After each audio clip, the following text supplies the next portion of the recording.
মির্চি নিবেদন গল্প gold mine.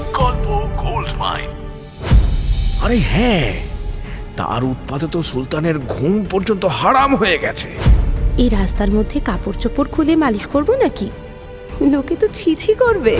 কি ব্যাপার বলুন তো মশাই, এসেই প্রথমে ঘুষ দিতে চাইছেন? আহমদ কি তোমার ইয়ার দোস্ত নাকি যে মাঝ রাস্তায় দাঁড়িয়ে নাম ধরে ডাকছো? আমি মহান খলিফা হারুনুল রশিদের দরবারে চাকরি করব, তাহলে চুরিটা করব কখন? এবার এই ছেলেটাকে হাতে পেয়ে গেছে, এবার সুদে আসলে উসুল করে ছাড়বে। মির্চি গল্প গোল্ড মাইন শুনছেন আরব্য রজনী। আজ শুনবেন শিয়ানা চোর আলী চাঁদ দ্বিতীয় পর্ব।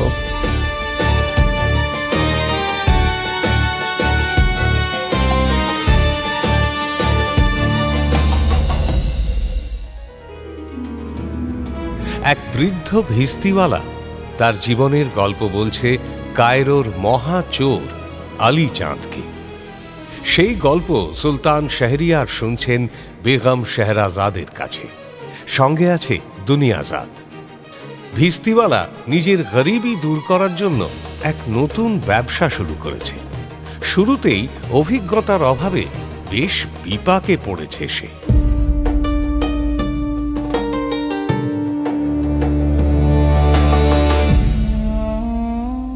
তো বেগম, তোমার সেই বৃদ্ধ ভিস্তিওয়ালা উট ভাড়া দেওয়ার ব্যবসা ফাঁদে, কিন্তু প্রস্তুতি শেষ করতে করতে দেরি হয়ে যায়। হজযাত্রীরা রওনা দিয়ে দিয়েছে ততদিনে। ভিস্তিওয়ালা ভাবে যাওয়ার পথে ব্যবসা না হলেও ফেরার পথে ভালো মুনাফার ব্যবসা হতে পারে, তাই সে মক্কার উদ্দেশ্যে বেরিয়ে পড়ে একাই। পথে মরুভূমির মধ্যে লণ্ঠন জ্বালায়। কি দুনিয়াজাদ, ঠিক বললাম তো? একেবারে ঠিক জাহাপানা, শুধু লণ্ঠন জ্বালাতেই একটা বিপদ হয় তার, কিন্তু আপা বলেনি যে বিপদটা কি। ওটা তো তোমার আপা এখন বলবে। নাও শুরু করো বেগম। জি হুজুর। অন্ধকার মরুভূমিতে লণ্ঠন জ্বালাতেই ভিস্তিওয়ালার চোখে তার চারপাশ কিছুটা স্পষ্ট হয়ে ওঠে। অনেকটা নিশ্চিন্ত হয় সে। যাক বাবা, সাপ খোপ এলে দেখা যাবে অন্তত। শুনেছি আলো দেখলে অনেক হিংস্র প্রাণী পালায়। বনে জঙ্গলে যারা যায় তারা রাতের বেলা আগুন জ্বালিয়ে রাখে। তাই হিংস্র প্রাণী পালায় ঠিকই, কিন্তু অন্ধকার মরুভূমিতে ওই আলোই আবার নজর কাড়ে। ডাকাতদের কাছে ভালো নিশান ওই আলো। আলো আছে মানে মানুষ আছে। ভিস্তিওয়ালাকে অনেক দূর থেকে দেখে ফেলে একদল ডাকাত। তারপর আর কি, ঝড়ের বেগে ছুটে এসে ঝাঁপিয়ে পড়ে তার উপর। এই হারামজাদা, যা আছে সব দে।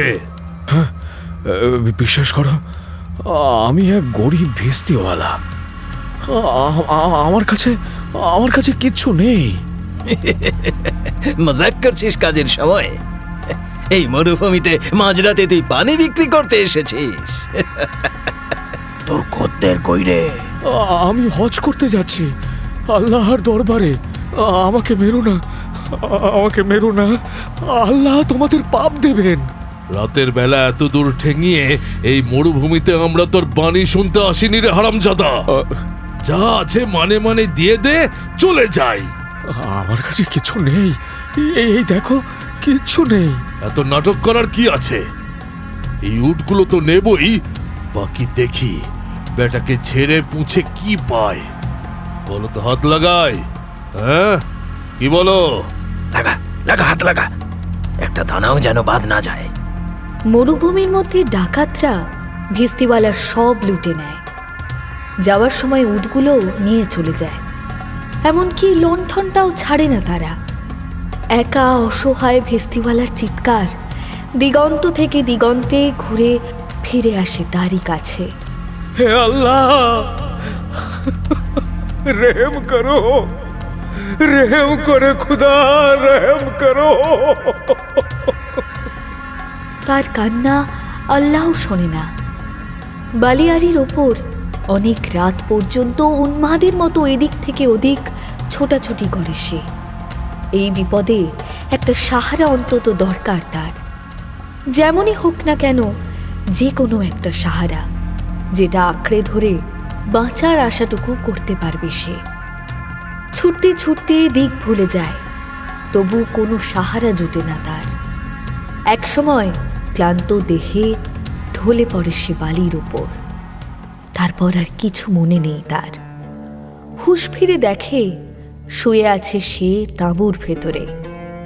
নড়ে চড়ে উঠে বসতে যেতেই দারুণ জ্বালা মালুম হয় সারা শরীরে। তখনই এক অচেনা বৃদ্ধ ছুটে এসে তাকে আবার শুইয়ে দিতে দিতে বলে, আরে আরে আরে, উঠো না, উঠো না, এখন উঠো না বেটা। তোমার সারা শরীরে আমি মলম লাগিয়েছি। মলম? মলম কেন? কারণ তোমার সারা শরীরে ফোসকা পড়েছে যে। ফোসকা? পড়বে না বুঝি? মরুভূমির ওই তপ্ত বালির ওপর পড়েছিলে তুমি। জানি না কতদিন ছিলে ওভাবে। আমি আমি কোথায়? এটা এটা দামাস্কাস। দামাস্কাস? কিন্তু কিন্তু এখানে এলাম কি করে? হজ যাত্রীদের একটা দল হজ সেরে ফিরছিল। তারাই তোমাকে মরুভূমির বালি থেকে উদ্ধার করে এখানে রেখে গেছে। এখানে? হ্যাঁ বেটা, এই শিবিরে। শিবির? কিসের শিবির? যুদ্ধের না শিকারের? না না, এটা তো একটা অস্থায়ী সেবা কেন্দ্র মাত্র। দামাস্কাসের সুলতান এটা হজ যাত্রীদের কথা ভেবে তৈরি করেছেন। পথে যাত্রীদের কোনো বিপদ আপদ হলে যাতে তারা সাহায্য পায় সেই উদ্দেশ্যে। আমি এখানকার হাকিম। গোটা একটা মাস সেই শিবিরে চিকিৎসা চলে ভিস্তিওয়ালার। ধীরে ধীরে সে অনেকটাই সুস্থ হয়ে ওঠে। তবে আগের রূপ সে আর ফিরে পায় না। মরুভূমির তাপে ঝলসে গেছে সেই রূপ। শিবির থেকে ছাড়া পেয়ে দামাস্কাসেই থাকে কিছুদিন। গায়ে গতরে খেটে রাতে খোলা আকাশের নিচে শুয়ে খেয়ে না খেয়ে কিছু দিনার জমিয়ে ফেলে সে। তারপর ধরে কায়রো ফেরার পথ। শুরুতে মনে বেশ আনন্দ হলেও কিছুটা এগোতেই একটা ভয় তাকে গ্রাস করে বসে। আমার পাওনাদারদের ধার মেটাবো কি করে? আমার কাছে তো এত দিনার নেই। তারা যদি আমাকে একবার পায় তাহলে যে ছেড়ে খাবে। পাওনাদারদের ভয় দারুণ ভয়। যাদের আছে তারা জানে। সুতরাং ভিস্তিওয়ালা আর এগোয় না কায়রোর দিকে। পথে একদল সওদাগর চলেছিল বাগদাদ। তাদের দলে কুলির কাজ নিয়ে ভিড়ে যায় সে। মোট বইতে বইতে সে সওদাগর দলের সঙ্গে পৌঁছে যায় বাগদাদে। বাগদাদে পৌঁছে সওদাগররা তার পাওনা গণ্ডা মিটিয়ে দেয়। ভিস্তিওয়ালা আবার বেকার হয়ে পড়ে। এদিক সেদিক ঘুরে ঘুরে অনেক জিজ্ঞাসাবাদ করে শেষে সে বাগদাদের ভিস্তিওয়ালাদের সর্দারের কাছে পৌঁছতে পারে। সর্দারকে নিজের বদনসিবের কথা বললে সর্দার বলে, এই জন্যই বলি বেশি লোভ ভালো নয়। কেন যে তুমি বেশি লোভ করে ব্যবসা করতে গেলে? বেশ তো ছিলে কায়রোতে, অন্তত দুবেলা দুটুকরো রুটি তো জুটে যাচ্ছিল তোমার। কি করব বলুন সর্দার? তখন তো আর বুঝতে পারিনি যে পরিণাম এই হবে। এ তো শুরুর আগেই শেষ হয়ে গেল সব। সবই আমার নসিব, সবই আমার নসিব। ঠিকই বলেছ বটে। নসিবে যদি লেখা থাকে তাহলে তুমি আর কি করবে? যাই হোক, আমার কাছে একটা ভিস্তি আর দুটো তামার পাত্র আছে। তুমি বরং এগুলো নিয়ে বেরিয়ে পড়ো। বসে থেকে তো লাভ নেই। দেখো কিছু আয় করতে পারো কিনা। বহুত শুক্রিয়া হুজুর। আর আপনি শুধু বলে দিন কোন দিকে যাব। পানির খদ্দের তো সব জায়গাতেই আছে, শুধু অন্য ভিস্তিওয়ালাদের এলাকায় না ঢুকলেই হলো। তোমার বোধহয় বাগদাদ সম্পর্কে ধারণা নেই। এই বাগদাদে পানির খদ্দের মেলা ভার। আমাদের যেটুকু ব্যবসা ওই বাড়ি বাড়ি পানি দিয়েই হয়। পথে ঘুরে ঘুরে পানি বিক্রি এখানে তেমন চলে না। চলে না? কি বলছেন হুজুর? বাগদাদের লোকজন কি পথে বেরোলে পানি খায় না? অবশ্যই খায়, কিন্তু কিনে খেতে হয় না। এখানকার লোকজন বিশ্বাস করে যে পানি আল্লাহর দান, তাই কেউ পানি চাইলে তারা এমনিই দিয়ে দেয়। তেষ্টা পেলে কোনো একটা বাড়ির দরজায় কড়া নাড়লেই যথেষ্ট, বা কোনো দোকানে গিয়ে বললেই হলো, সঙ্গে সঙ্গে পানির পাত্র ধরবে মুখের সামনে। ভিস্তিওয়ালার খোঁজ করতে হবে না। সর্দারের কথা শুনে ভিস্তিওয়ালার মন ভেঙে যায়, কিন্তু তাতে কি, আর তো কিছু করার নেই তার। তাই সে ভিস্তিতে পানি ভরে হাতে তামার পাত্র দুটি নিয়ে বেরিয়ে পড়ে। কিন্তু সারা দিন ঘুরে এক পাত্র পানিও সে বিক্রি করতে পারে না। বিকেলের দিকে ক্লান্ত হয়ে একটা জায়গায় একটু জিরিয়ে নিতে বসে, আর তখনই একটা উটকো ঝামেলা এসে জোটে। হঠাৎ কোথা থেকে এক সিপাহী উদয় হয়ে দাঁড়ায় তার সামনে। মাথা থেকে পা পর্যন্ত একবার ভালো করে তাকে দেখে নিয়ে বেশ মেজাজের সঙ্গে বলে, এই, তুই কি সেই ভিস্তিওয়ালা? সকাল থেকে এই চত্বরে ঘুরে বেড়াচ্ছিস? ভিস্তিওয়ালা তো সিপাহী দেখে প্রথমেই ঘাবড়ে গেছিল, তার উপর যখন বোঝে যে সে তার খোঁজেই এসেছে, তখন আরও ঘাবড়ে যায়। সে থরথর করে কাঁপতে কাঁপতে উঠে দাঁড়িয়ে বলে, জি হুজুর, আমি সেই বদনসিব। এই চল চল, তোকে আমাদের সেনাপতি তলব করেছেন, চল বলছি। ভিস্তিওয়ালা যেন আকাশ থেকে পড়ে। সত্যি বলতে কি, কায়রোতে কোনোদিন সেনাপতি টেনাপতিদের সামনে পড়তে হয়নি তাকে। বাজারের সিপাহীদের বিনিমাগনা ২-৪ পাত্তুর পানি খাইয়েই কাম তামাম হয়ে গেছে, আর কেউ ঘাঁটায়নি তাকে। কিন্তু বাগদাদে এসে একেবারে সেনাপতি, তাও ব্যবসার প্রথম দিনই। ভিস্তিওয়ালার তো জানটাই উড়ে যায় আর কি। কিন্তু তা বললে কি আর হবে? সেনাপতি বলে কথা, তলব যখন করেছে যেতে তখন হবেই, এবং সে যায়ও। তবে আল্লাহর অশেষ করুণা, সে যা ভেবেছিল তা একদমই নয়, বরং সেনাপতি মশাইয়ের কাছে গিয়ে তার ভাগ্য ফিরে যায়। ঘটনাচক্রে বেরিয়ে পড়ে যে সেনাপতি আহমেদ তার দেশের লোক। কায়রো থেকে বহুদিন আগে সে চলে এসেছিল বাগদাদে। সেনাপতি আহমেদের রিশতেদারদের অনেকেই কায়রোর বাসিন্দা। তাদের প্রসঙ্গ উঠতে সকলকে চিনতেও পারে ভিস্তিওয়ালা। তাদের হাঁড়ির খবর পর্যন্ত সে শুনিয়ে দেয় সেনাপতিকে। সেই থেকে ভিস্তিওয়ালা হয়ে ওঠে সেনাপতির পেয়ারের লোক। সেনাপতি আহমেদই তাকে ধার শোধ করার দিনার দিয়ে কায়রোয় ফেরত পাঠানোর ব্যবস্থা করেন। সেই ফিরে আমি তার ধার শোধ করি। তারপরেই আমার নাক মুলেছি, কান মুলেছি। আর আমি বড় লোক হওয়ার স্বপ্ন দেখব না। ভিস্তিওয়ালার গল্প শেষ হতেই আলী চাঁদ খুব বিজ্ঞের মতো বলে, বুঝলাম, এই সেনাপতি আহমেদ হচ্ছে তোমার সচমুচ খানদানি দিলদারি আদমি। আলবাত, তারপর থেকে তো সেনাপতির সঙ্গে আমার দোস্তি হয়ে গেছে প্রায়। এখনো বিপদে পড়লেই আমি ছুটে যাই তার কাছে। সেই বাগদাদ? আলী চাঁদ অবাক হয় ভিস্তিওয়ালার কথা শুনে। ভিস্তিওয়ালা বেশ স্বাভাবিকভাবে বলে, হ্যাঁ, সে তো অনেক দূর। তাতে কি হয়েছে? সে আমাকে উট দিয়েছে, সেই উটে আবার বাচ্চা দিয়েছে। এখন আমার কত উট জানো? ওই যে ওই যে রূপোর পাত্র দুটো দেখলে, ও দুটো তো তাঁরই দেওয়া। তাই নাকি? হ্যাঁ তো। দারুণ দারুণ দারুণ গল্প শোনালে চাচা। বাগদাদের সেনাপতি তোমার দোস্ত, বিপদে আপদে সে তোমাকে সাহায্য করে, আর তোমার নাকি দানা পানি জোগাড় হয় না আবার। আলী চাঁদের কথায় ফিক করে হাসে ভিস্তিওয়ালা। আলী চাঁদের তুখোড় বুদ্ধিতে সেই হাসির আড়ালে ছবি ধরা পড়ে যায়। সে বোঝে ভিস্তিওয়ালা নিশ্চয়ই কিছু গোপন কথা বলবে এবার। সে ধৈর্য ধরে। ভিস্তিওয়ালা হাসতে হাসতে বলে, তাহলে তোমায় বলছি, শোনো আসল কথা। চারদিকে একবার চোখ বুলিয়ে ভিস্তিওয়ালা আলীচাঁদের কানের কাছে মুখ এনে বলে, আমার ভারী বয়েই গেছে পানি বিক্রি করে দিনার আয় করতে। আমার যা আছে তাতে দিব্যি আমি পায়ের উপর পা তুলে কাটাতে পারি।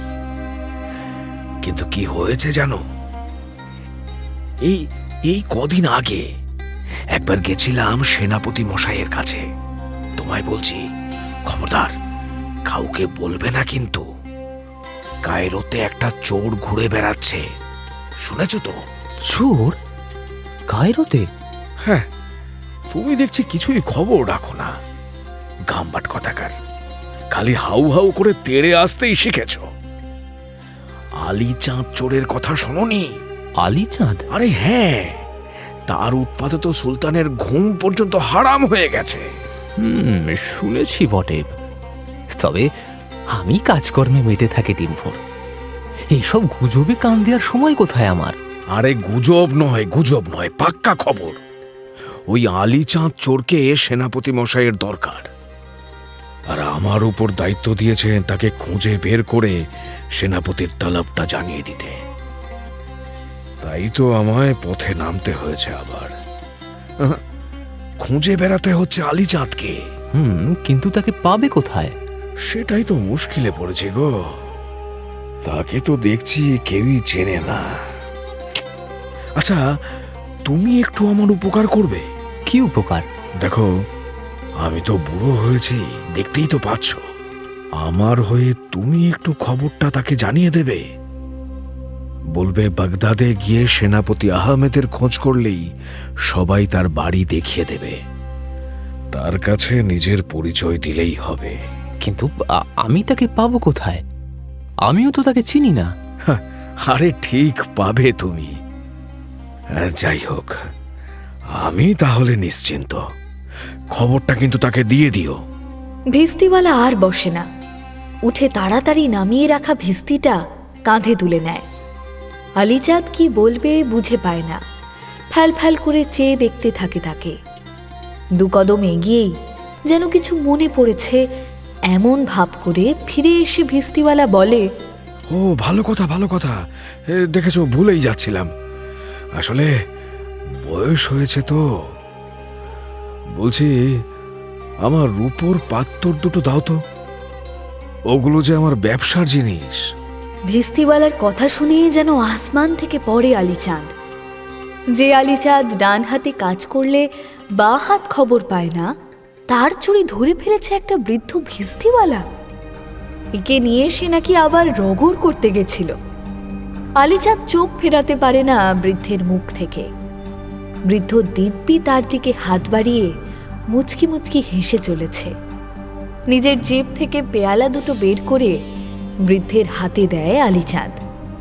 বৃদ্ধ ভিস্তিওয়ালা বলে, এই তো সোনা মানিক আমার।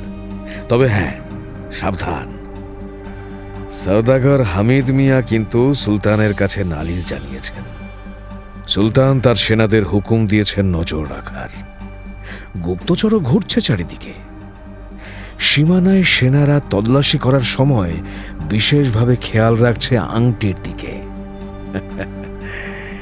এই পর্যন্ত নাকি জনাচারেককে ধরেছেও সন্দেহ করে, তবে যাচাই করে আবার ছেড়ে দেওয়া হয়েছে। তো তাতে আমার কি? আহা, কিছুই না, শুধু সাবধান করে দিচ্ছি। বাগদাদে যেতে গেলে বন্দর বা সীমানা পার করতে হবে তো, তাই হাতের আংটিটা খুলে নিও। আলীচাঁদ এতক্ষণ একটা ধন্দের মধ্যে ছিল। এবার সে বুঝতে পারে ভিস্তিওয়ালা কি করে তাকে চিনতে পেরেছে। তার হাতে সওদাগর হামিদের পয়মন্ত আংটিটা জল করছে তখনও। নিজের হাতের দিকে তাকিয়ে সে বলে, না, আংটিটা দেখছি আমার জন্য একদম পয়মন্ত নয়। আংটিটা খুলে জেবে ঢুকিয়ে সামনে তাকাতেই দেখে ভিস্তিওয়ালা বাগানের ফটক দিয়ে বাইরে চলে যাচ্ছে। সে ভিস্তিওয়ালাকে ডাকে, চাচা। ডাক শুনে ঘুরে দাঁড়ায় ভিস্তিওয়ালা বৃদ্ধ। আলীচাঁদ ঝুঁকে পড়ে কুর্নিশ করে বলে, শুক্রিয়া চাচা। বাগদাদের ডাক আসতেই আর দেরি করে না আলীচাঁদ। বাজারের এক দোকান থেকে কিছু পোশাক হাত সাফাই করে। একটা মানানসই টুপি আর জুতসই জুতো সুযোগ বুঝে তুলে নেয়। কামারের দোকানে কুঠার কেনার নাম করে গিয়ে দুটো ছুরি খাপ সমেত কোমরে গুজে নিয়ে চলে আসে, আর নেয় একটা লাঠি। পাহারাদাররা যে লম্বা লাঠি নিয়ে পাহারা দেয়, তেমনই একটা লাঠি সে জোগাড় করে এক ভিনদেশি জাহাজ থেকে।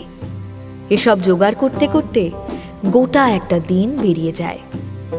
রাতের বেলা ভিস্তিওয়ালার সঙ্গে শেষবারের মতো দেখা করার ইচ্ছে সে শহরের এ প্রান্ত থেকে ও প্রান্ত চষে ফেলে, কিন্তু ভিস্তিওয়ালার বাড়ির ঠিকানা কেউ দিতে পারে না। সকলেই তাকে চেনে, কিন্তু কোথায় সে থাকে তা জানে না। অন্য ভিস্তিওয়ালারাও জানায় সেই বুড়ো নাকি তাদের সর্দার, কিন্তু সর্দারের ডেরা কোথায় তা জানা নেই কারোর।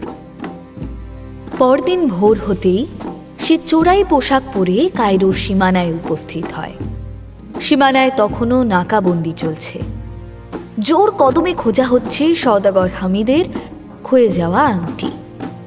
আলীচাঁদেরও তল্লাশি নেয় সিপাহীরা, কিন্তু ওই আংটি পাওয়া যায় না। আলীচাঁদ দিব্যি সীমানা পার করে বড় রাস্তায় এসে দাঁড়ায়।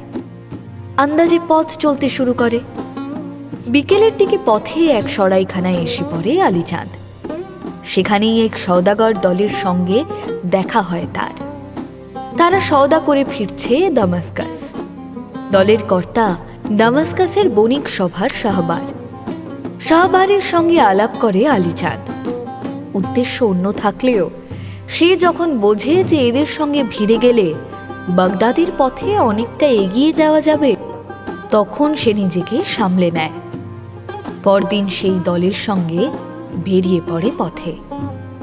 দেখতে দেখতে দামাস্কাসে পৌঁছে যায় দল। দামাস্কাসের শাহবারের অতিথি হয়ে কিছুদিন থেকে সে বেরিয়ে পড়ে বাগদাদের পথে। বাগদাদে পৌঁছে সে পড়ে অন্য এক সমস্যায়। প্রথমত তার কথায় ভিনদেশির টান স্পষ্ট। তাছাড়াও কোনো এক অজানা কারণে কেউ তাকে সেনাপতি আহমেদের ঠিকানা দিতে চায় না। সকলেই এড়িয়ে যায়। এদিক সেদিক তাকিয়ে দেখে কতগুলো বাচ্চা বাচ্চা ছেলে পথের ধারে আড্ডা দিচ্ছে। বয়সে বাচ্চা হলেও তাদের ভাবসাব ঠিক বড়দের মতো। দেখেই বোঝা যায় যে ছেলেগুলো এক একটা এঁচড়ে পাকা। তাদের মধ্যে নেতাগোছের ছেলেটা আলীচাঁদ ডাকে, এই যে ভাই শুনছো? ও ভাই, আরে হ্যাঁ হ্যাঁ, আমি তোমাকে ডাকছি। আমাকে ডাকছেন? হ্যাঁ হ্যাঁ, সেই কখন থেকে তো তোমাকেই ডাকছি। কি করে বুঝবো বলুন তো? এখানে তো ভাইয়ের সংখ্যা কম নয়, সকলেই কারুর না কারুর ভাই। ছেলেটির কথায় বেশ চমক লাগে আলীচাঁদের। বোঝে যেমন তেমন ঠাঁই নয়, খুব সমঝে চলতে হবে। সে ছেলেটিকে অনুরোধের সুরে বলে, একটু শুনবে? ছেলেটি বেশ দিমাগ নিয়ে জিজ্ঞেস করে, ব্যক্তিগত মামলা? হ্যাঁ, মানে তেমন কিছু না। বলছিলাম যে মিষ্টি খাবে তোমরা? পাশেই একটা মিষ্টির দোকান দেখিয়ে ছেলেটিকে জিজ্ঞেস করে আলীচাঁদ।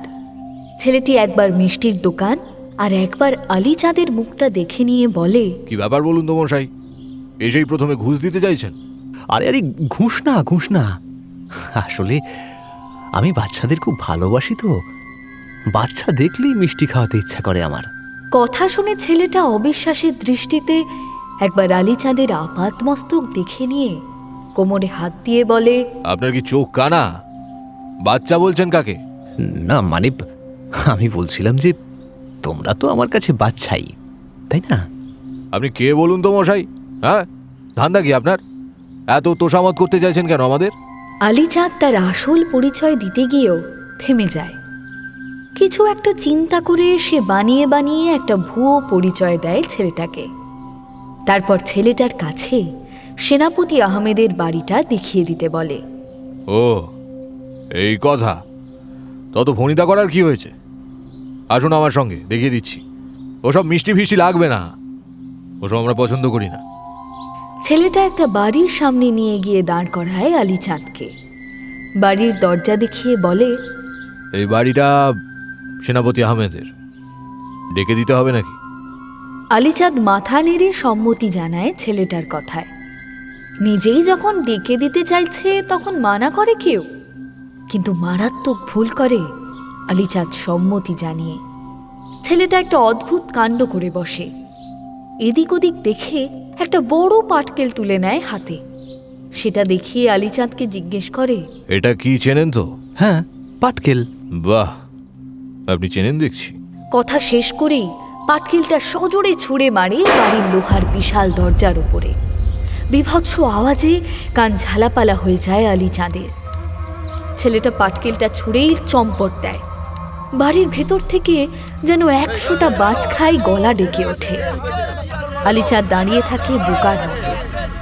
সেনাপতির বাড়ির রক্ষীরা গালাগাল দিতে দিতে বেরিয়ে এসে আলীচাঁদকে দেখে থমকে দাঁড়ায়। মনে হয় যেন আজীব একটা প্রাণী জীবনে প্রথম দেখছে তারা। এক রক্ষী আলীচাঁদের পা থেকে মাথা পর্যন্ত খুঁটিয়ে খুঁটিয়ে দেখতে দেখতে এগিয়ে এসে তার সামনে দাঁড়ায়।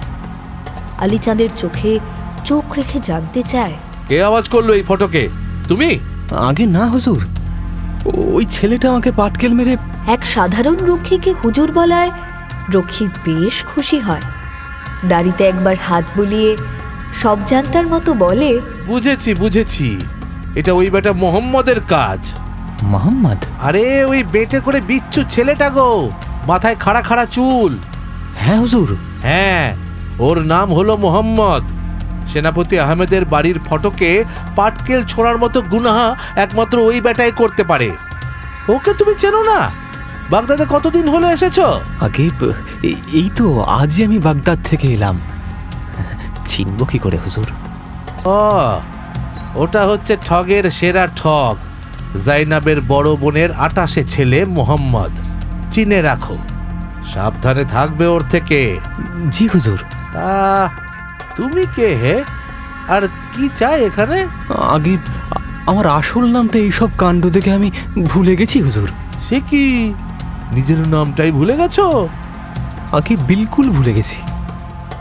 বিশ্বাস করুন জনাব, আমার শুধু মনে আছে আমি আহমেদের সাথে দেখা করতে এসেছি।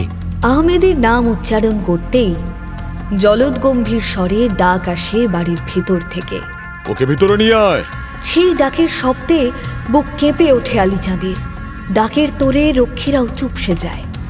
তারা আলীচাঁদকে তাড়াতাড়ি ভেতরে নিয়ে দাঁড় করায় একটা বৈঠকখানায়। বৈঠকখানার একদিকে একটা গদিওয়ালা তক্তপোষের ওপর 801 প্রৌঢ়। বয়স হলেও শরীর বেশ তাগড়াই, দেখলেই ভক্তি করতে ইচ্ছে করে তাকে। প্রৌঢ় আলীচাঁদকে আপাদমস্তক দেখে বলে, আহমদ কি তোমার ইয়ার দোস্ত নাকি, যে মাঝ রাস্তায় দাঁড়িয়ে নাম ধরে ডাকছো? আগে ডাকলাম কোথায় হুজুর? আমি তো শুধু তার নাম উচ্চারণ করেছি। আসলে এই বিকট শব্দের মধ্যে মাথাটা এমন ভোঁ ভোঁ করতে শুরু করলো যে। তা তুমি কে হে? দেখে তো মনে হচ্ছে বাগদাদের লোক নও তুমি। আগে ঠিক ধরেছেন হুজুর, তবে সেনাপতি জনাবকে পেলে আমার আসল পরিচয়টা দিতে পারি। আমি সেনাপতি আহমেদ। ও আপনি? সালাম হুজুর। কায়রোর লোক আমাকে আলীচাঁদ নামে ডাকে। নাম শুনেই লাফিয়ে ওঠে সেনাপতি আহমেদ। গলার স্বর যেন দুপর তরল হয়ে যায়। গা ঝাড়া দিয়ে উঠে বসে বলে, আরে তুমি আলীচাঁদ? রহমত মিয়া তোমাকে খবরটা দিয়েছে তাহলে? রহমত মিয়া? আরে বাবা, সেই কায়রোর ভিস্তিওয়ালা। মাফ করবেন হুজুর, কথার ফাঁকে ওর নামটা আমার জানা হয়নি। তা সে ছাড়ো, বলো এবার এখানে আসতে কোনো কষ্ট হয়নি তো? না হুজুর, আমাদের আর কষ্ট কি।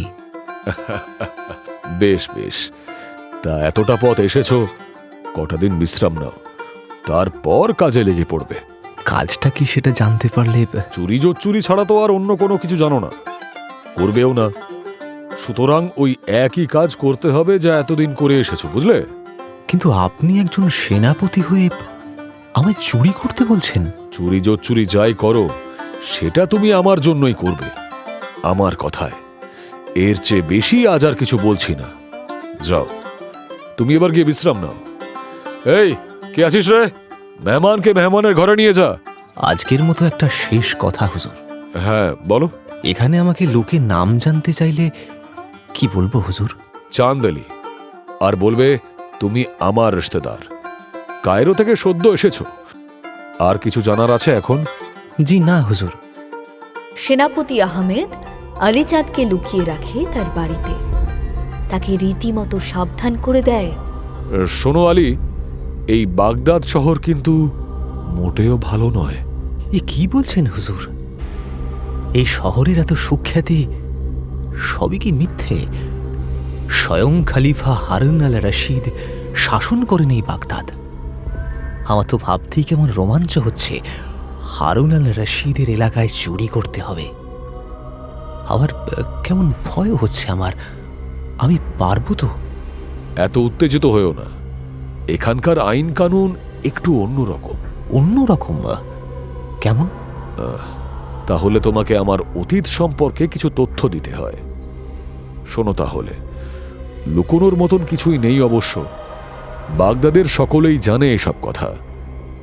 আমি না বললেও আজ না হোক কাল তুমি জেনে যেতে। কায়রোতে আমি চোর ছিলাম, আমার নামে লোকের ঘুম উড়ে যেত। স্বয়ং সুলতানের ঘরে ঢুকেছিলাম চুরি করতে, বুঝলে?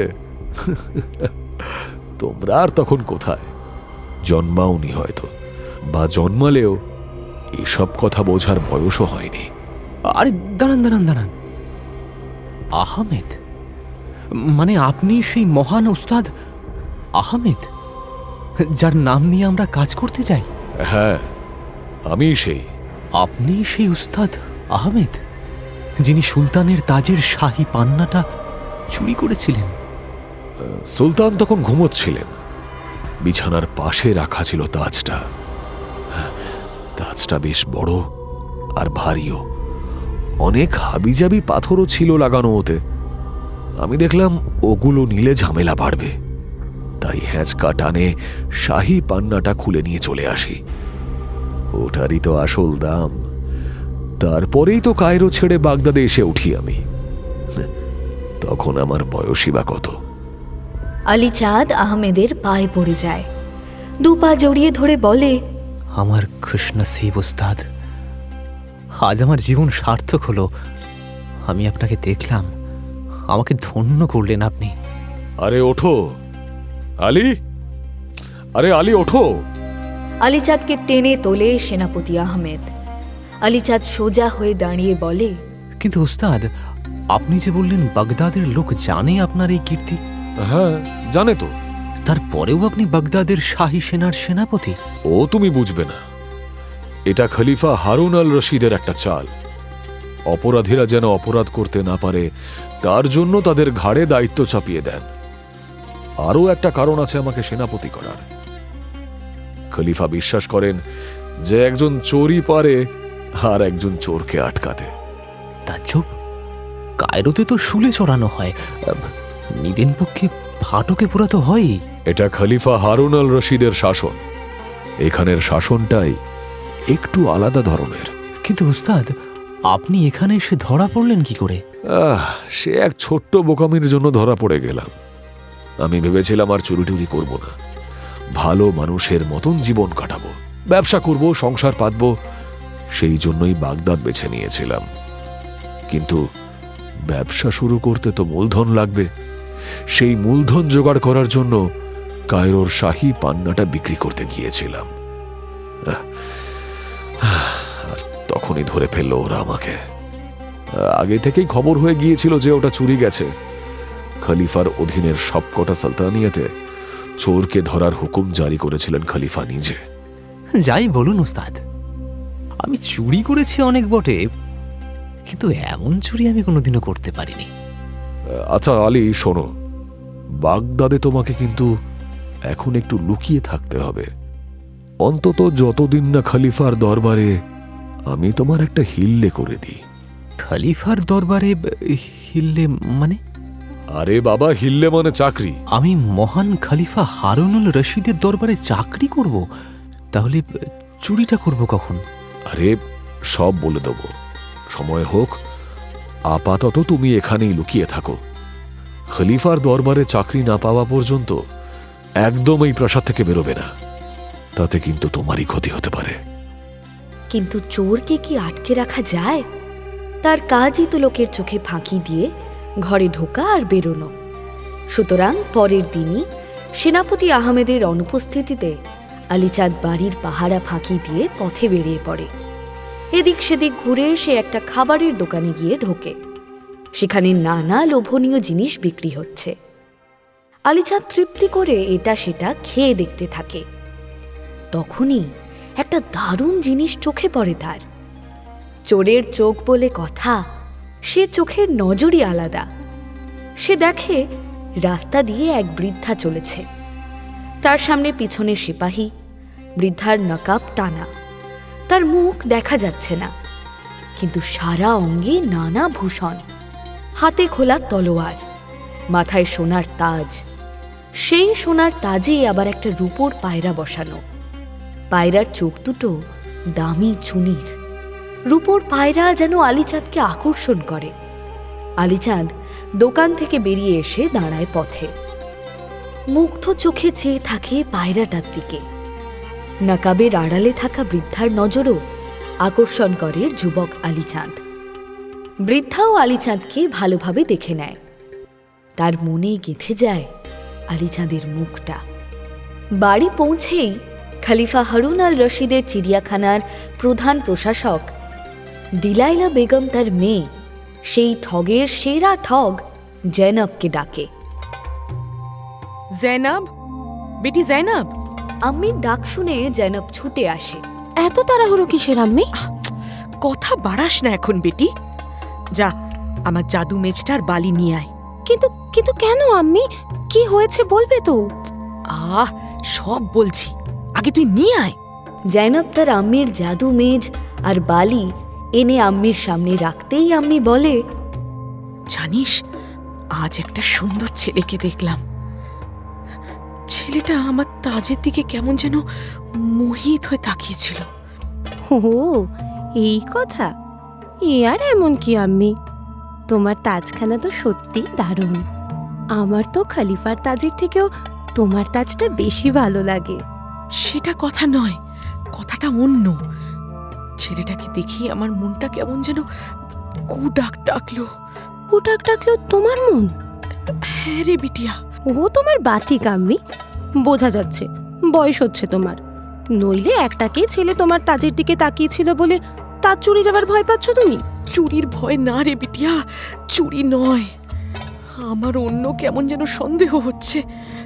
আচ্ছা দাঁড়া দাঁড়া, এক্ষুনি বেরিয়ে যাবে, দাঁড়া তুই। হ্যাঁ, ডিলাইলা তার জাদু মেজের ওপর বালি ছড়িয়ে আঁকিবুকি কাটতে শুরু করে। মুখে বিড়বিড় করে মন্ত্র পড়ে।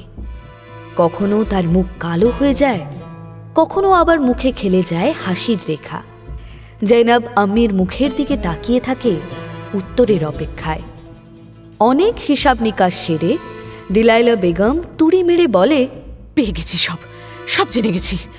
কি জেনেছ আম্মি? ওই ছেলেটা আসলে একটা পাক্কা চোর। ওর বাড়ি কায়রোতে। কায়রোতে ওকে আলীচাঁদ নামে ডাকে সবাই, কিন্তু কেউ চেনে না আলীচাঁদ আসলে কে। মানে আলীচাঁদ নামে ডাকে, কিন্তু চেনে না কে আলীচাঁদ? আরে তাহলে আর বলছি কি, কায়রোতে আলীচাঁদ এক কিংবদন্তি, জীবন্ত কিংবদন্তি। এই আহমেদ মিয়ার চেয়েও বড় চোর? আরে ছাড়, আহমেদ মিয়া তো একটা গাম্বাট। নহিলে কেউ বাজি ধরে সুলতানের তাজ চুরি করতে যায়? এটুকু বোধ বুদ্ধি নেই যে প্রতিপক্ষ বাজিতে হারলে রাগের বশে রাষ্ট্র করে দেবে চুরির খবর। তাই তো হয়েছিল আম্মি, তুমিই তো গুনে বলেছিলে যাকে বাজিতে হারিয়েছিল আহমেদ মিয়া সেই তো সবাইকে বলে বেরিয়েছিল নাকি? আরে হ্যাঁ তো, সেই তো ফাঁস করে দিয়েছিল খবরটা। আর তারপর বেটা মাথা মোটা বাগদাদে পালিয়ে এসেও বাঁচতে পারেনি। খালিফা ঠিক ধরে ফেলেছিলেন। আবার দেখ কেমন মাথা মোটা বল, পালাবি তো পালা, অন্য কোথাও পালা। তা না, বাগদাদেই এসে জুটেছে, যেখানে কিনা আইন কানুন দেখে স্বয়ং খালিফা। কিন্তু যাই বলো আম্মি, এইসব করে আহমেদ মিয়ার কিন্তু আখেরে লাভই হয়েছে। কেমন সেনাপতি হয়ে বসেছে। সে তো আল্লাহর কৃপা, নসিব ভালো তাই পেয়েছে। যাই হোক ছাড়ো, এই ছেলেটার কথা বলো শুনি। কি যেন নাম বললে? আলীচাঁদ? কায়রোতে সকলে ওকে ওই নামেই ডাকে। এখানে অবশ্য নাম দিয়েছে চাঁদ আলী, সেটাও ওই গাম্বাট আহমেদটার জন্য। আহমেদ মিয়ার সঙ্গে ওর কি সম্পর্ক? দুজনেই কি কায়রোর? আরে শুধু তাই না, ওই আহমেদই তো ছেলেটাকে ডেকে এনেছে কায়রো থেকে। এখন ছেলেটা আহমেদ মিয়ার ঘরে মেহমান হয়ে আছে। যদিও আহমেদ মিয়া ওকে বলেছে ঘরে লুকিয়ে থাকতে, কিন্তু কাজের মানুষ তো, বাড়িতে মুখ লুকিয়ে বেকার বসে থাকা পোষাবে কেন তার? তাই বেরিয়েছিল একটু ওই শহরটাকে ঘুরে দেখতে। তখনই আমার সঙ্গে দেখা হয়। এতই যখন বললে তখন এটাও বলে দাও যে আহমেদ মিয়া কি চুরি করার ফন্দি আটছে, দেখি আমি চোরের ওপর বাটপাড়িটা করতে পারি কিনা। বাটপাড়ি তো করতেই হবে রে বিটিয়া। আহমেদ মিয়া তো ওকে ডেকে এনেছে আমাদের শায়েস্তা করার জন্য। আমাদের? কেন? বারে ভুলে গেলি এর মধ্যেই? সেই যে আহমেদ মিয়াকে আফিং খাইয়ে বেহুশ করে দিয়েছিলি তুই, মনে পড়ে? তারপর কাপড় চোপড় খুলে নিয়ে একেবারে বেআব্রু করে চরম বেইজ্জত করেছিলি সকলের সামনে। সে তো সেই কবেকার কথা আম্মি। তাতে কি হয়েছে? এতদিন আহমেদ মিয়া তককে তককে ছিল, এবার এই ছেলেটাকে হাতে পেয়ে গেছে, এবার সুদে আসলে উসুল করে ছাড়বে। আমিও দেখছি উসুল করে কিভাবে। সেদিন থেকেই জাইনাব বাগদাদের বাজারে ঘোরাঘুরি শুরু করে দেয় আলী চাঁদের জন্য। এদিকে আলী চাঁদও প্রতিদিন সেনাপতি আহমেদ বেরিয়ে যাওয়ার পর লুকিয়ে বেরোতে থাকে। 2-3 দিন কাটার পর হঠাৎ একদিন জাইনাব দেখে ফেলে আলী চাঁদকে। আম্মির দেওয়া বিবরণের সঙ্গে মিলে যায় আলী চাঁদের রূপ। জাইনাব ইচ্ছে করে আলী চাঁদের দিকে হেঁটে যায়। তাকে পাশ কাটানোর সময় ইচ্ছে করে কোনোই দিয়ে এক ধাক্কা দেয়। ধাক্কাটা একটু জোরেই গিয়ে লাগে পাঁজরে। ধাক্কা খেয়ে আলী চাঁদের মুখ দিয়ে অস্ফুটে একটা ছোট্ট আর্তনাদ বেরিয়ে আসে। বুকে হাত দিয়ে ব্যথায় কুঁকড়ে যায় আলী চাঁদ। অমনি জাইনাব ঘুরে এসে নাকাব সরিয়ে ঢং করে বলে, আহা হা হা, লাগলো বুঝি? কোথায় লাগলো দেখি? ইস, আমি একদম বুঝতে পারিনি, গোস্তাকি মাফ করে দেবেন হুজুর। জাইনাব ইচ্ছে করে আলী চাঁদের বুকে হাত বুলিয়ে দেয়। মরিয়া চেষ্টা করে প্রমাণ করে যে সে খুব দুঃখিত। অজুহাতের বন্যা বইয়ে দেয় এক নাগাড়ে। কিন্তু আলী চাঁদ জাইনাবের কোনো কথাই শুনতে পায় না। সে তখন তার টানা টানা সুরমা পড়া চোখের গভীরে হাবুডুবু খাচ্ছে। ভুলেই গেছে যে তার ধাক্কা লেগেছিল একটু আগে, আর ঠিক এটাই চেয়েছিল জাইনাব। সে যখন দেখে পাখি ফাঁদে পা দিয়েছে, তখন সে কথা থামিয়ে সরাসরি চেয়ে থাকে আলী চাঁদের চোখের দিকে। আলী চাঁদের কপালে বিন্দু বিন্দু ঘাম জমতে থাকে।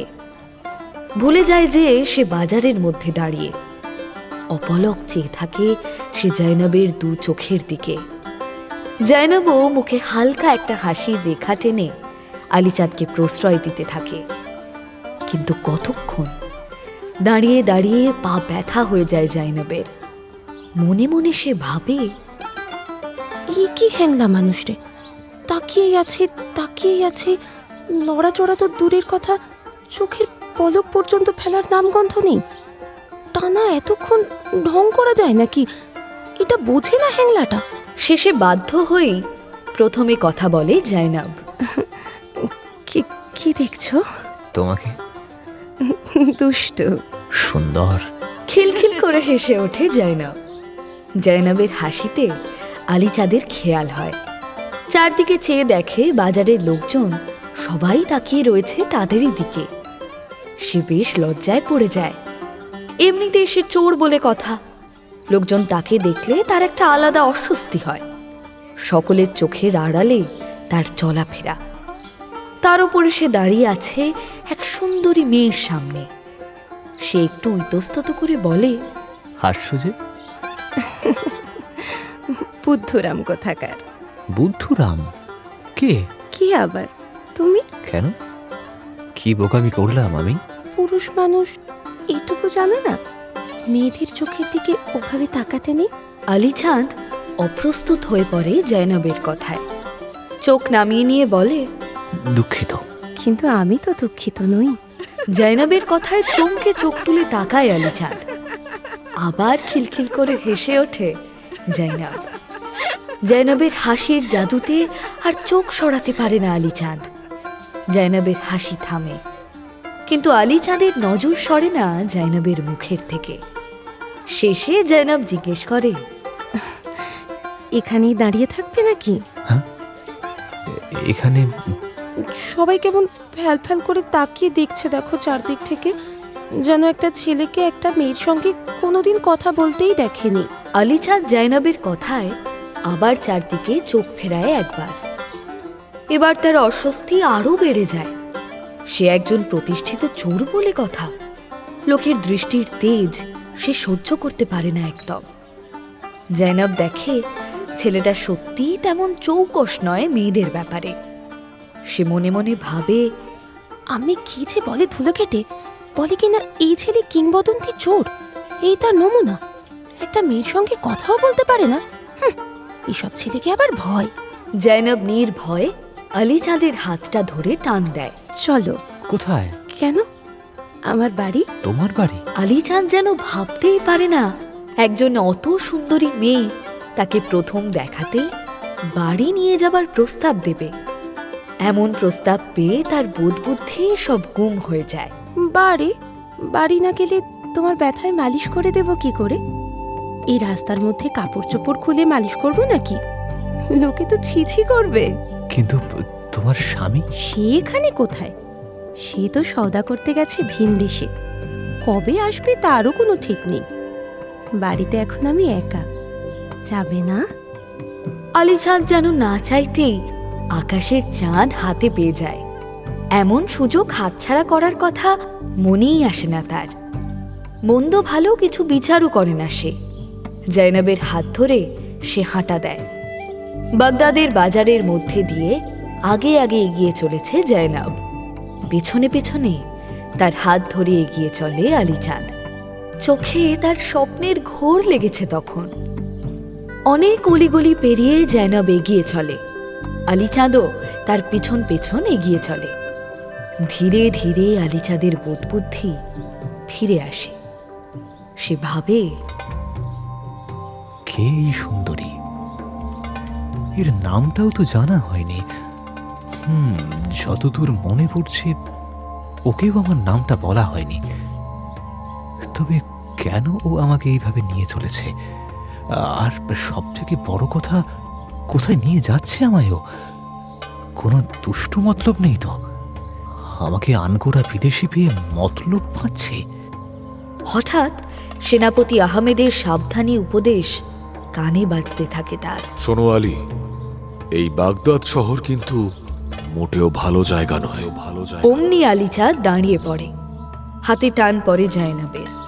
সে ফিরে তাকিয়ে মিষ্টি হেসে জিজ্ঞেস করে, কি হলো সোনা? থেমে গেলে কেন?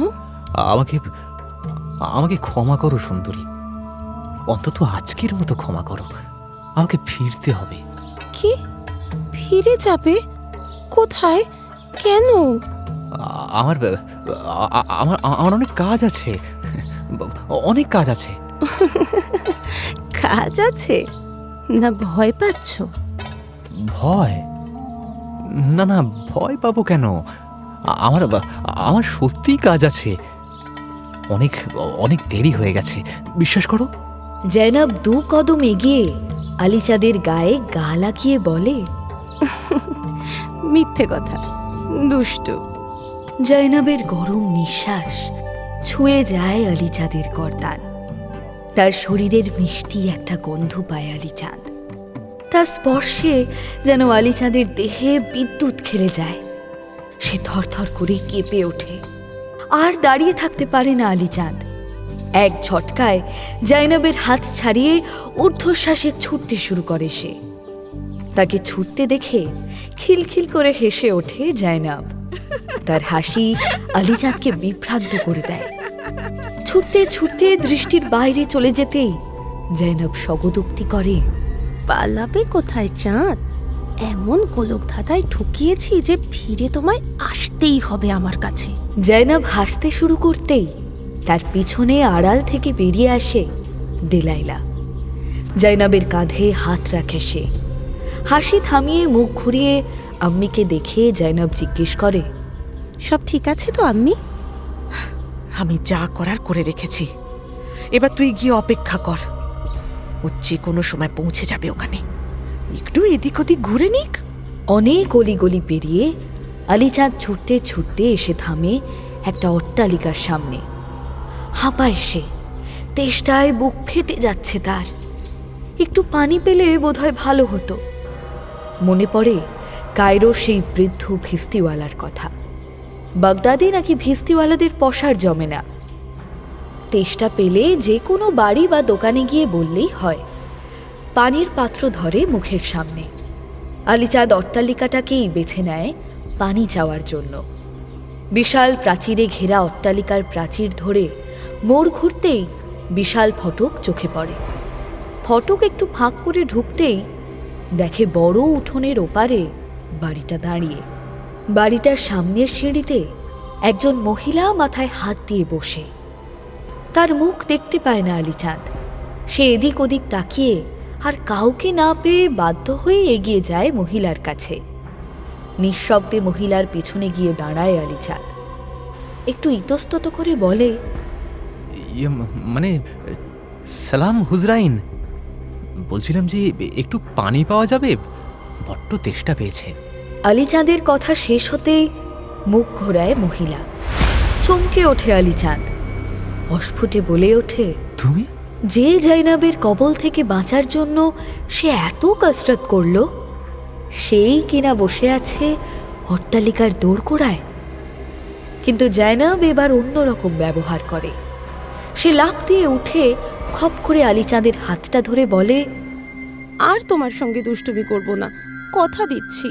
লক্ষ্মীটি আমার, আমাকে বাঁচাও দয়া করে। আমি বড্ড বিপদে পড়েছি। বিপদ? কি বিপদ? এই দেখো না, আমি চাবি হারিয়ে ফেলেছি। এখন বাড়ির এই তালাটা খুলি কি করে, আর ভেতরেই বা ঢুকি কি করে? এই তালার অন্য চাবি নেই? আছে, কিন্তু সেটা তো বাড়ির ভিতরে রাখা। ভিতরে কেউ নেই? থাকলে কি আর আমি মাথায় হাত দিয়ে এখানে বসে থাকি? তবে অন্য কোনো দরজা? নেই নেই নেই, থাকলে কি আমি এখানে বসে থাকতাম? তাহলে তো দেখছি তালা ভাঙতে হবে। তাই করো, ভেঙে দাও তালা। চাই কি দরজাটাই উপরে ফেলে দাও, যা ইচ্ছা করো, কিন্তু কিছু একটা করো দয়া করে, না হলে যে আমি মাঠে মারা পড়ব। আমার স্বামী বিদেশে, এই বাড়িতে আমি একা থাকি। বাগদাদে আর কোনো আত্মীয় স্বজন বুজুর্গ কেউ নেই যে তাদের সাহায্য নেব। এখন তুমি আমার একমাত্র ভরসা। হ্যাঁ, সে তো বুঝলাম, কিন্তু বললেই তো আর এভাবে তালা খোলা যায় না। তুমি কি কিচ্ছু করতে পারো না? জাইনাবের মুখের দিকে চায় আলীচাঁদ। তার চোখের মায়া জালে আবার সে যেন হারিয়ে যায়। সে মন্ত্রমুগ্ধের মতো তালাটা শুধু ধরে। তালাটা ছোট্ট একটা শব্দ করে খুলে যায়। জাইনাব আনন্দে লাফিয়ে ওঠে। আলীচাঁদের হাত ধরে বলে, এসো এসো, ভেতরে এসো, পানি দিচ্ছি। না না, আমি আমি যাই, আমার আর তেষ্টা নেই তেমন। এটা কিন্তু খুব খারাপ হচ্ছে, জানো তো? বাগদাদে কেউ পানি চাইলে তাকে ফেরাতে নেই, তাহলে গুনাহ হয়। তুমি কিন্তু আমাকে গুনাহ করতে বাধ্য করছো। এটুকু বিশ্বাস করো আমায়, সত্যি বলছি, এই আল্লাহর কসম খেয়ে বলছি, আমি আর কোনো দুষ্টুমি করব না। এসো। আলীচাঁদ আগেই শুনেছিল বাগদাদে কেউ পানি চাইলে ফেরাতে নেই, তাই সে মেনে নেয় জাইনাবের কথা। বাড়ির ভেতর ঢুকে দেখে বিশাল বড় এক বৈঠকখানা। গোটা বৈঠকখানাটা জুড়ে ফরাশ পাতা। আলীচাঁদকে ফরাশে বসিয়ে জাইনাব বলে, তুমি এখানে বসো, আমি পানি নিয়ে আসছি। আলীচাঁদ বসে। নরম ফরাশ, ঠান্ডা ঘর, ঘরে মম করছে আতরের সুবাস। তার মধ্যে আলীচাঁদও দৌড়ঝাঁপ করে ক্লান্ত। ঘুম এসে যায় তার। একটা জব্বর হাই তুলে একটু আড়মোড়া ভাঙতেই বাইরে থেকে চিৎকার করে ওঠে জাইনাব, হায় হায় হায়, আমার একই সর্বনাশ হলো গো! হায় হায় হায়, কে কোথায় আছো গো? হায় হায় হায় হায় হায় হায় হায়, এ কি হলো? হায় হায় হায় হায়। কি হলো জাহাপানা? কি হলো হুজুর? আপনি হায় হায় করছেন কেন? হায় হায় করবো না, সকাল হয়ে গেল, এদিকে কাহিনীটা এমন একটা জায়গায় এসেছিল যে। মেহেরবানি করে হায় হায় করবেন না হুজুর। আম্মি বলে এতে গৃহস্থের অমঙ্গল হয়। এসব মামুলি ব্যাপারে কোনোদিনও করবেন না। আচ্ছা, তার মানে এই গৃহস্থের প্রথম আইন পাশ হলো আজ, তাই তো? কে দুনিয়াজাত, হায় হায় করা যাবে না, বুঝেছো? আমি এখন কেন বসতে যাব হুজুর? আপনিই বুঝে নিন। এই বোঝাপড়ায় নাক গলাতে আমার বইই গেছে। যার সাথে আমার বোঝাপড়া করার, তার সাথে আমি ঠিক সময় মতো করে নেব। আচ্ছা, আমার সঙ্গে থেকে থেকে দিন দিন তোমারও বুদ্ধি খুলে যাচ্ছে দেখছি।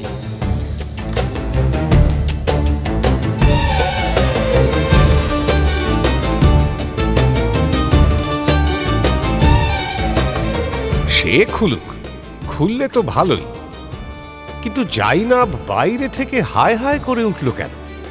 তাও আবার ঘরের ভেতর আলীচাঁদকে বসিয়ে রেখে। মতলবখানা কি? মিথ্যে অপবাদে ফাঁসিয়ে দেবে না তো আলীচাঁদকে? জানতে হলে শুনতে হবে পরের পর্ব।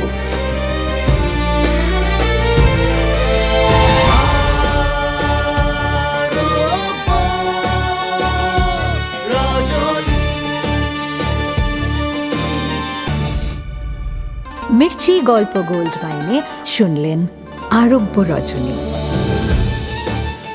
গল্প পাঠে শেখর, শাহরিয়ার, অমিত দে, দুনিয়াজাদ, বর্ণালী দে বর্ম, শেহরাজাদ, সাঁজবাতি দাস, ভেস্তিওয়ালা, মলয় দেবনাথ, ডাকাত, রামস্বরূপ গাঙ্গুলি, স্পন্দন দাস, দেবজিৎ দে, হাকিম এবং আহমদ, অর্ঘ্যমাল্য মাইতি, সর্দার, শেখর, আলীচাঁদ, আলাপন মুখার্জি, মোহাম্মদ, সায়ন্তন ঘোষ, দেলাইলা, তৃণাঞ্জনা দাস, জয়নাব, দীপাঞ্জনা দাস। নাট্যরূপ শিবাশিস বন্দ্যোপাধ্যায়, নাট্যরূপ সহায়তা শুদ্ধ সত্য দাশগুপ্ত, শব্দগ্রহণ ও আবহ সত্যজিৎ সেন, শব্দ পরিকল্পনা ও মিশ্রণ সব্যসাচী মুখার্জি, পরিচালনা শাওলি মজুমদার, সৃজনশীল পরিচালনা ইন্দ্রাণী চক্রবর্তী, প্রযোজনা প্যাস্টেল এন্টারটেইনমেন্ট। মির্চি গল্প গোল্ড মাইন আপনার জন্য exclusively Mirchi Bangla YouTube channel এবং গানা অ্যাপে।